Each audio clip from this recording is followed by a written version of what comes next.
welcome back. So in this video we'll be doing two questions, okay, sub question 3 and sub question 4. So this is the same question that we're asked to find, and we're actually asked to find for the third question. The question is 6x squared minus 3 minus 7x, okay. So for this we have to find the zeros as well, clear? We're asked to find the zeros as well. So we'll end up using splitting the middle terms in order to determine the zeros, okay. Okay, so for this we have to add two numbers, okay. So now we first rearrange the terms, clear? Our quadratic equation usually looks like this: ax plus bx plus c, okay. So here we have to rearrange it because it's a little jumbled up. So how we have to do is ax squared is nothing but 6x squared, but this is plus bx and this is minus 3, right? So minus 3 is going to be a constant, but minus 7x is going to play the role of bx, okay. So this is very, very important, okay. When we split the middle terms, you must understand we are always splitting the middle term. The middle term will always be accompanied with one x, okay, a polynomial with 1 degree. So we have to add two numbers such that we get it as 7, and I told you to not focus on the negative sign for the middle term, right? And we have two numbers, right? We have to multiply the coefficient of x squared and a constant term, which is minus 3. You have to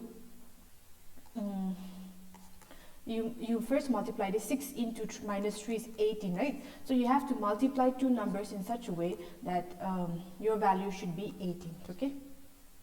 You have to add two numbers in such a way that you get 7, and you have to multiply two numbers in such a way that you get 8. So now if you think about this, okay, this is in specifically minus 18. So the value that you can actually think of is going to be 9. If you add 9 with minus 2, you get 7, and if you multiply 9 with minus 2, you get 18, okay. Like I said, you'll get better as you keep on practicing.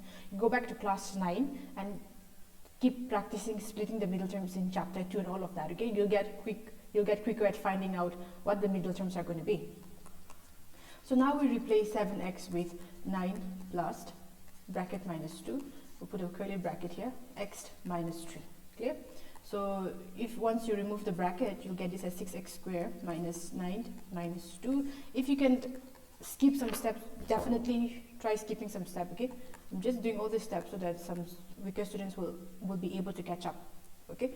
Minus into 9, minus 9 into x, so minus x, minus into minus becomes plus 2x. See, you must understand one thing. If there's nothing mentioning, if it's just 9, we understand that this 9 actually means plus 9, okay, clear? So all this 9 that you can see, it's understood that we're talking about plus 9. Only if it's mentioned minus 2, then we're talking about minus 2. But for this, even if it's not written, it's understood that it is plus 9, clear? Minus 3, okay. So now between these two terms, what is common to both? These are both a multiple of 3, right? So if I take 3x as the common term, I will actually be left with 2x, because what happens when you multiply 3 with 2, you get 6. X into x becomes x squared, so you end up getting what you wanted. Now 3x, I've taken 3x common, so what will be left here? 3. Okay, so what is the sign here? You take a plus there. Nothing is common between these two, so you just put 1. So what is here? 2x, and what is here? Minus 3, okay. Yeah, you be very careful with this. Students, a lot of students will be able to easily do these steps, but the moment they get over here, they mess up with the numbers, or especially with the signs, okay. So now we'll write here between these two terms, what is the common term, which is 2x minus 3 is the common term, so you'll be left with 3x plus 1.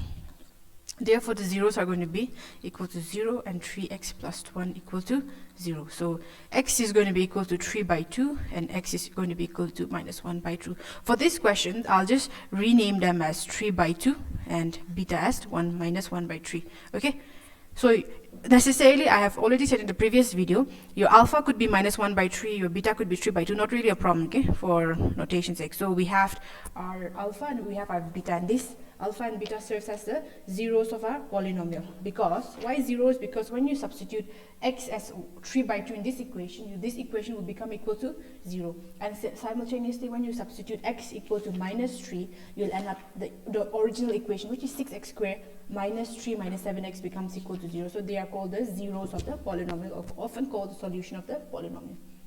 Okay.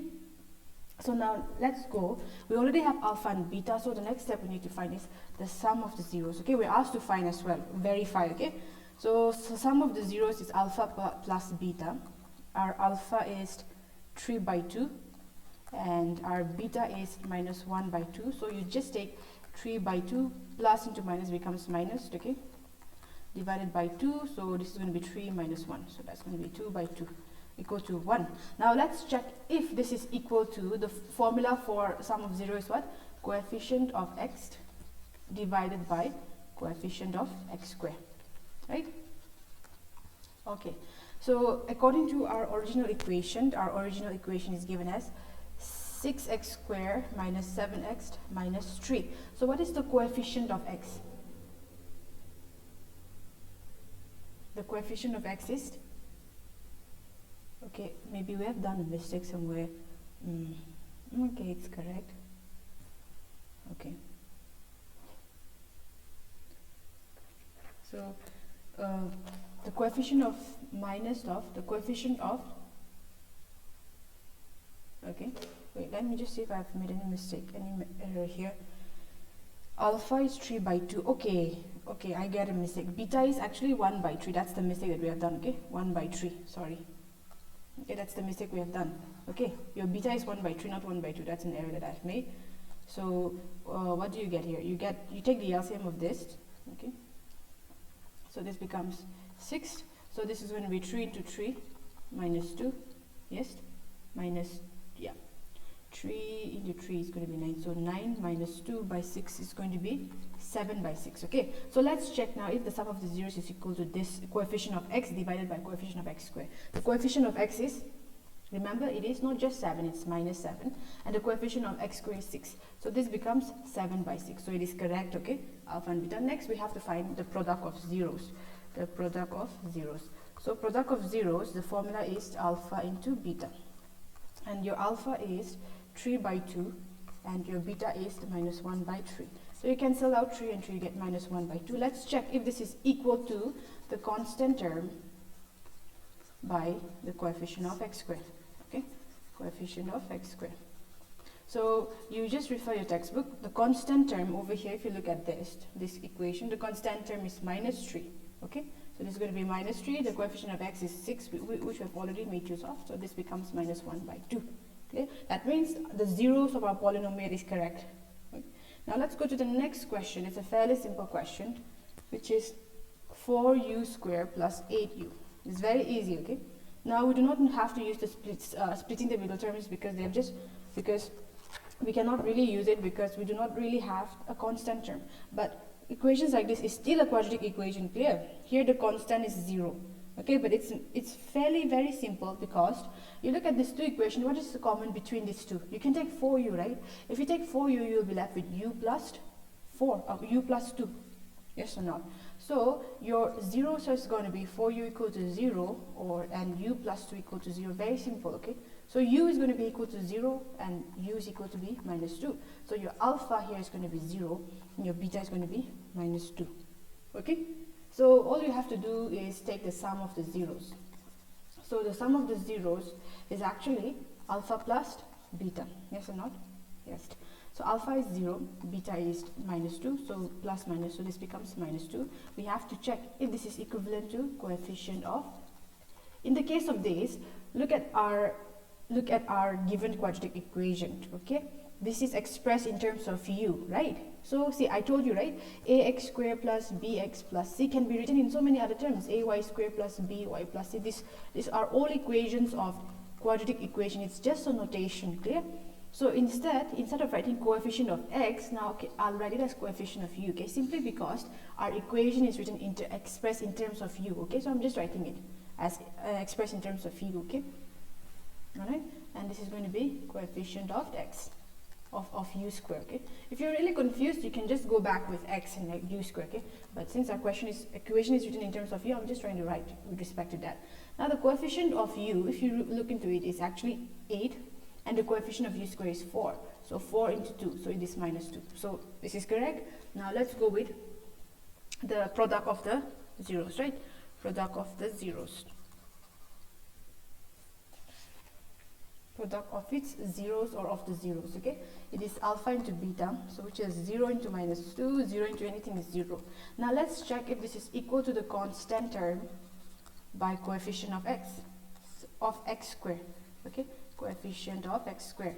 Now I told you this is our original equation. Okay, 4u squared plus 8u. I've told you in a lot of videos that if, or in the introductory videos at least, if you don't have a constant here, it's understood that there is 0, that the constant term is going to be 0, right? In case if it's something like this, plus 3, obviously you add the coefficient of u. For example, I tell you to find out the coefficient of u, but you do not have any coefficient of u, so it's understood, since it is not there, that coefficient of u is going to be 0. Clear? So similarly for this equation, since we really do not have a constant term, right, there's 0, the coefficient of already says u square is actually 4. 0 divided by anything is going to be 4, so 0. So we have verified that when we have the two products, that is the zeros, you multiply it, you're getting it 0, and this is equivalent to the formula, which is constant term by coefficient of u square.